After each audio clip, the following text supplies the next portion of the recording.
30 novembre, Actes chapitre 25, chapitre 26, chapitre 27, chapitre 28.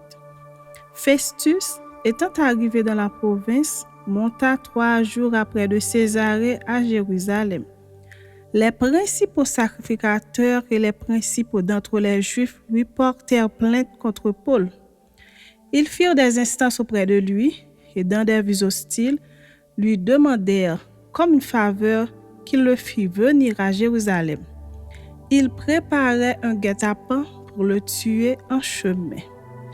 Festus répondit que Paul était gardé à Césarée et que lui-même devait partir sous peu. Que les principaux d'entre vous descendent avec moi, dit-il, et s'il y a quelque chose de coupable en cet homme, qu'il l'accuse. Festus ne passa que 8 à 10 jours parmi eux, puis il descendit à Césarée. Le lendemain, s'étant assis sur son tribunal, il donna l'ordre qu'on amenât Paul. Quand il fut arrivé, les Juifs qui étaient venus de Jérusalem l'entourèrent et portèrent contre lui de nombreuses et graves accusations qu'il n'était pas en état de prouver.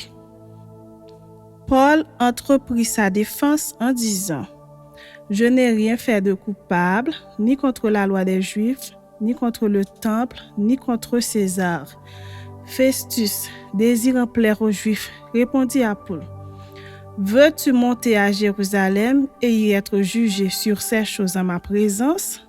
Paul dit « C'est devant le tribunal de César que je comparais. C'est là que je dois être jugé.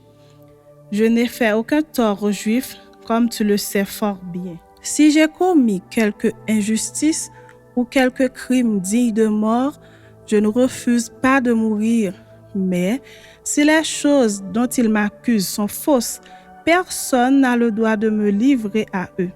J'en appelle à César. » Alors Festus, après avoir délibéré avec le conseil, répondit « Tu en as appelé à César, tu iras devant César. » Quelques jours après, le roi Agrippa et Bérénice arrivèrent à Césarée pour saluer Festus. Comme ils passèrent là plusieurs jours, Festus exposa au roi l'affaire de Paul et dit « Félix a laissé prisonnier un homme, contre lequel, lorsque j'étais à Jérusalem, les principaux sacrificateurs et les anciens des Juifs ont porté plainte en demandant sa condamnation. Je leur ai répondu que ce n'est pas la coutume des Romains de livrer un homme avant de l'inculper et été mis en présence de ses accusateurs et qu'il ait eu la faculté de se défendre sur les choses dont on l'accuse. Ils sont donc venus ici et sans différer, je m'assis le lendemain sur mon tribunal et je donnai l'ordre qu'on amenât cet homme. Les accusateurs, s'étant présentés, ne lui imputèrent rien de ce que je supposais. Ils avaient avec lui des discussions relatives à leur religion particulière et à un certain Jésus qui est mort et que Paul affirmait être vivant. Ne sachant quel parti prendre dans ce débat, je lui demandai s'il voulait aller à Jérusalem et y être jugé sur ces choses. Mais Paul, en ayant appelé, pour que sa cause fût réservée à la connaissance de l'empereur, j'ai ordonné qu'on le gardât jusqu'à ce que je l'envoyasse à César. Agrippa dit à Festus, « Je voudrais aussi entendre cet homme. » « Demain, répondit Festus, tu l'entendras. » Le lendemain donc, Agrippa et Bérénice vinrent en grande pompe et entrèrent dans le lieu de l'audience avec les tribuns et les principaux de la ville. Sur l'ordre de Festus, Paul fut amené. Alors Festus dit au roi Agrippa et vous tous qui êtes présents avec nous, vous voyez cet homme au sujet duquel toute la multitude des Juifs s'est adressée à moi, soit à Jérusalem, soit ici, en s'écriant qu'il ne devait plus vivre. Pour moi, ayant reconnu qu'il n'a rien fait qui mérite la mort, et lui-même, en ayant appelé à l'empereur, j'ai résolu de le faire partir. Je n'ai rien de certain à écrire à l'empereur sur son compte. C'est pourquoi je l'ai fait paraître devant vous et surtout devant toi, roi Agrippa, afin de savoir qu'écrire après qu'il aura été examiné. Car il me semble absurde d'envoyer un prisonnier sans indiquer de quoi on l'accuse. Chapitre 26. Agrippa dit à Paul, il t'est permis de parler pour ta défense. Et Paul, ayant étendu la main, se justifia en ces termes. Je m'estime heureux, roi Agrippa, d'avoir aujourd'hui à me justifier devant toi de toutes les choses dont je suis accusé par les Juifs, car tu connais parfaitement leurs coutumes et leurs discussions. Je te prie donc de m'écouter avec patience. Ma vie, dès les premiers temps de ma jeunesse, est connue de tous les Juifs, puisqu'elle s'est passée à Jérusalem au milieu de ma nation. Ils savent depuis longtemps, s'ils veulent le déclarer, que j'ai vécu pharisien, selon la secte la plus rigide de notre religion. Et maintenant, je suis mise en jugement parce que j'espère l'accomplissement de la promesse que Dieu a faite à nos pères et à laquelle aspirent nos 12 tribus qui servent Dieu continuellement nuit et jour. C'est pour cette espérance, ô roi, que je suis accusé par des Juifs. Quoi, vous semble-t-il incroyable que Dieu ressuscite les morts? Pour moi, j'avais cru devoir agir vigoureusement contre le nom de Jésus de Nazareth. C'est ce que j'ai fait à Jérusalem. J'ai été en prison plusieurs des saints, ayant reçu ce pouvoir des principaux sacrificateurs, et quand on les mettait à mort, je joignais mon suffrage à celui des autres. Je les ai souvent châtiés dans toutes les synagogues, je les forçais à blasphémer. Dans mes excès de fureur contre eux, je les persécutais même jusque dans les villes étrangères. C'est dans ce but que je me rendis à Damas avec l'autorisation et la permission des principaux sacrificateurs. Vers le milieu du jour, ô roi, je vis un chemin resplendir autour de moi et de mes compagnons une lumière venant du ciel et dont l'éclat surpassait celui du soleil. Nous tombâmes tous par terre et j'entendis une voix qui me disait en langue hébraïque, « Saul, Saul, pourquoi me persécutes-tu?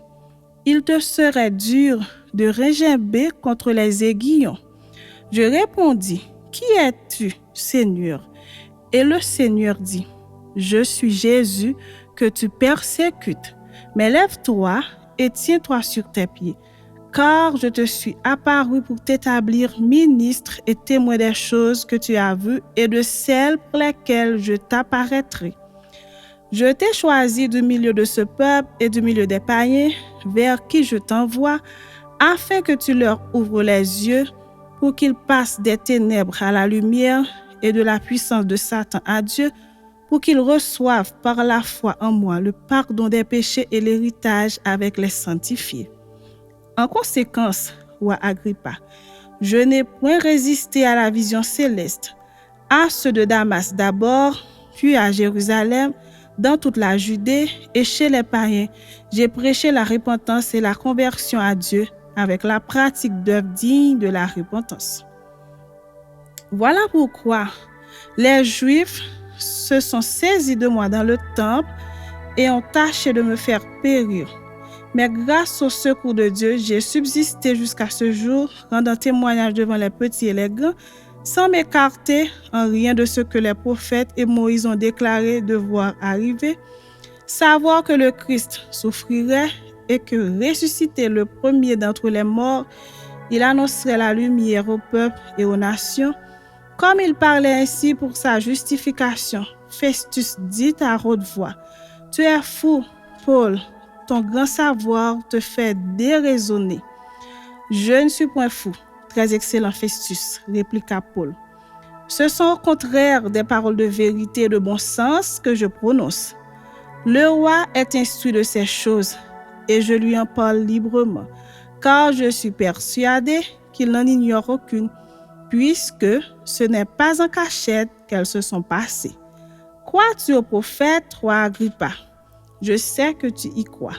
Et Agrippa dit à Paul, « Tu vas bientôt me persuader de devenir chrétien? » Paul répondit, « Que ce soit bientôt ou que ce soit tard, plaise à Dieu que non seulement toi, mais encore tous ceux qui m'écoutent aujourd'hui, vous deveniez tels que je suis à l'exception de ces liens. » Le roi, le gouverneur, Bérénice et tous ceux qui étaient assis avec eux se levèrent et en se retirant, ils se disaient les uns aux autres, « Cet homme n'a rien fait qui mérite la mort ou la prison. » Et Agrippa dit à Festus, « Cet homme pouvait être relâché s'il n'a eu pas appelé à César. »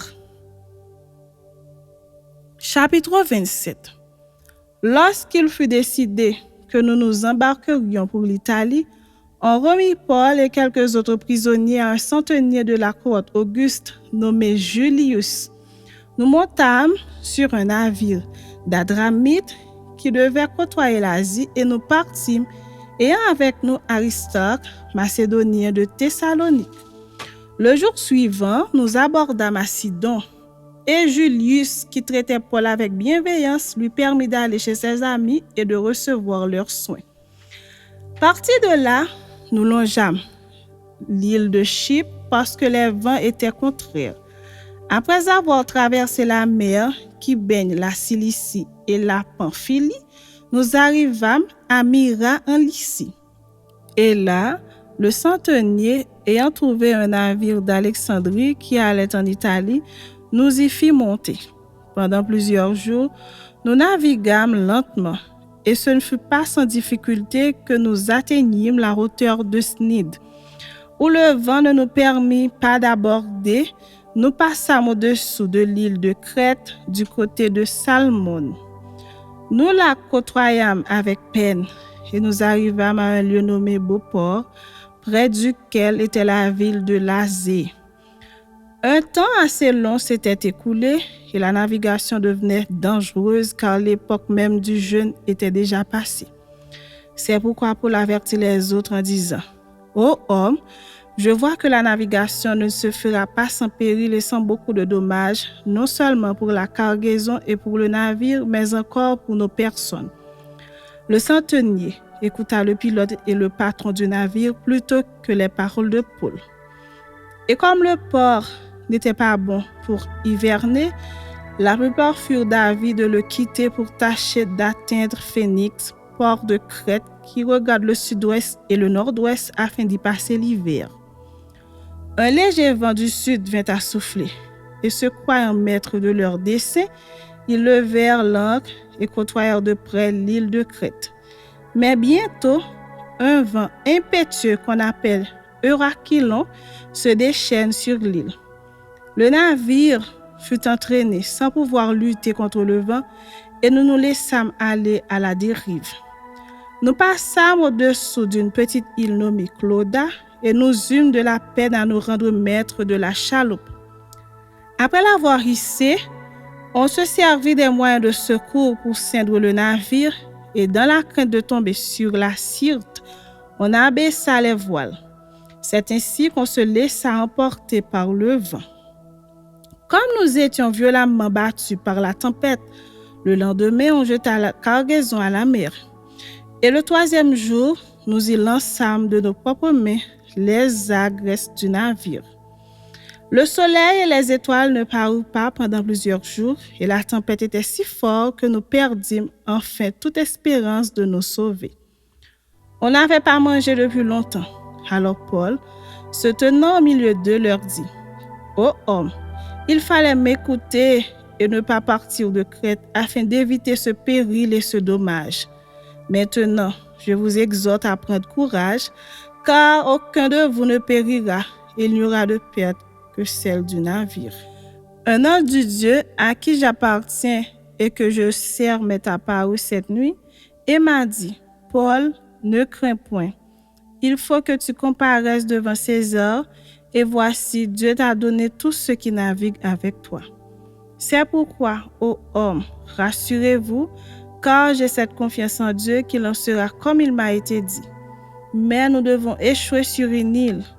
La 14e nuit, tandis que nous étions ballottés sur l'Adriatique, les matelots, vers le milieu de la nuit, soupçonnèrent qu'on approchait de quelque terre. Ayant jeté la sonde, ils trouvèrent 20 brasses. Un peu plus loin, ils la jetèrent de nouveau et trouvèrent 15 brasses. Dans la crainte de heurter contre des écueils, ils jetèrent 4 ancres de la poupe et attendirent le jour avec impatience.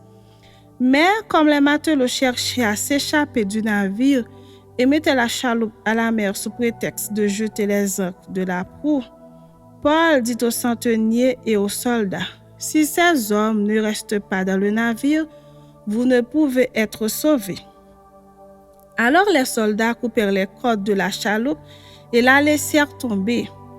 Avant que le jour parût, Paul exhorta tout le monde à prendre de la nourriture, disant, « C'est aujourd'hui le 14e jour que vous êtes dans la tente et que vous persistez à vous abstenir de manger. Je vous invite donc à prendre de la nourriture, car cela est nécessaire pour votre salut, et il ne se perdra pas un cheveu de la tête d'aucun de vous. » Ayant ainsi parlé, il prit du pain, et après avoir rendu grâce à Dieu devant tous, il le rompit et se mit à manger. Et tous, reprenant courage, mangèrent aussi. Nous étions dans le navire 276 personnes en tout. Quand ils eurent mangé suffisamment, ils allégèrent le navire en jetant le blé à la mer. Lorsque le jour fut venu, ils ne reconnurent point la terre, mais, ayant aperçu un golfe avec une plage, ils résolurent d'y pousser le navire s'ils le pouvaient. Ils délièrent les ancres pour les laisser aller dans la mer, et ils relâchèrent en même temps les attaches des gouvernails, puis ils mirent au vent la voile d'Artimon et se dirigèrent vers le rivage. Mais ils rencontrèrent une langue de terre où ils firent échouer le navire, et la proue, s'étant engagée, resta immobile, tandis que la poupe se brisait par la violence des vagues. Les soldats furent d'avis de tuer les prisonniers, de peur que quelqu'un d'eux ne s'échappât à la nage. Mais le centenier, qui voulait sauver Paul, les empêcha d'exécuter ce dessein. Il ordonna à ceux qui savaient nager de se jeter les premiers dans l'eau pour gagner la terre, et aux autres de se mettre sur des planches ou sur des débris du navire. Et ainsi, tous parvinrent à terre sains et saufs. Chapitre 28. Après nous être sauvés, nous reconnûmes que l'île s'appelait Malte. Les barbares nous témoignèrent une bienveillance peu commune. Ils nous recueillirent tous auprès d'un grand feu qu'ils avaient allumé parce que la pluie tombait et qu'il faisait grand froid. Paul, ayant ramassé un tas de broussailles et l'ayant mis au feu, une vipère en sortit par l'effet de la chaleur et s'attacha à sa main. Quand les barbares virent l'animal suspendu à sa main, ils se dirent les uns aux autres, « Assurément, cet homme est un meurtrier, puisque la justice n'a pas voulu le laisser vivre après qu'il a été sauvé de la mer. » Paul secoua l'animal dans le feu et ne ressentit aucun mal. Ces gens s'attendaient à le voir enfler ou tomber mort subitement, mais après avoir longtemps attendu, voyant qu'il ne lui arrivait aucun mal, ils changèrent d'avis et dirent que c'était un dieu. Il y avait dans les environs des terres appartenant au principal personnage de l'île nommé Publius, qui nous reçut et nous logea pendant 3 jours de la manière la plus amicale. Le père de Publius était alors au lit, malade de la fièvre et de la dysenterie. Paul, s'étant rendu vers lui, pria, lui imposa les mains et le guérit. Là-dessus vinrent les autres malades de l'île et ils furent guéris. On nous rendit de grands honneurs et à notre départ, on nous fournit les choses dont nous avions besoin. Après un séjour de 3 mois, nous nous embarquâmes sur un navire d'Alexandrie qui avait passé l'hiver dans l'île et qui portait pour enseigne les Dioscures. Ayant abordé à Syracuse, nous y restâmes 3 jours. De là, en suivant la côte, nous atteignîmes Régio Et le vent du midi s'étant levé le lendemain, nous fîmes en 2 jours le trajet jusqu'à Pouzol, où nous trouvâmes des frères qui nous prièrent de passer 7 jours avec eux, et c'est ainsi que nous allâmes à Rome. De Rome vinrent à notre rencontre jusqu'au forum d'Appius et aux 3 tavernes les frères qui avaient entendu parler de nous. Paul, en les voyant, rendit grâce à Dieu et prit courage. Lorsque nous fûmes arrivés à Rome, on permit à Paul de demeurer en son particulier avec un soldat qui le gardait. Au bout de 3 jours, Paul convoqua les principaux des Juifs, et quand ils furent réunis, il leur adressa ces paroles. Hommes frères, sans avoir rien fait contre le peuple ni contre les coutumes de nos pères, j'ai été mis en prison à Jérusalem et livré de là entre les mains des Romains. Après m'avoir interrogé, ils voulaient me relâcher parce qu'il n'y avait en moi rien qui méritât la mort. Mais les Juifs s'y opposèrent et j'ai été forcé d'en appeler à César, n'ayant du reste aucun dessein d'accuser ma nation.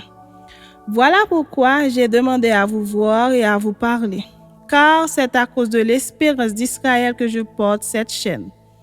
Ils lui répondirent, nous n'avons reçu de Judée aucune lettre à ton sujet, et il n'est venu aucun frère qui ait rapporté ou dit du mal de toi. Mais nous voudrions apprendre de toi ce que tu penses, car nous savons que cette secte rencontre partout de l'opposition. Ils lui fixèrent un jour, et plusieurs vinrent le trouver dans son logis.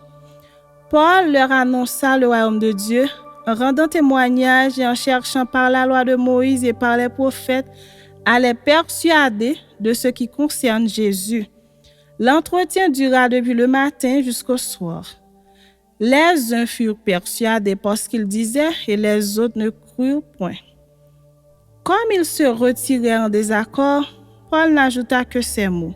C'est avec raison que le Saint-Esprit, parlant à vos pères par le prophète Ésaïe, a dit « Va vers ce peuple et dis, vous entendrez de vos oreilles et vous ne comprendrez point. Vous regarderez de vos yeux et vous ne verrez point. Car le cœur de ce peuple est devenu insensible, ils ont endurci leurs oreilles et ils ont fermé leurs yeux, de peur qu'ils ne voient de leurs yeux et qu'ils n'entendent de leurs oreilles, qu'ils ne comprennent de leur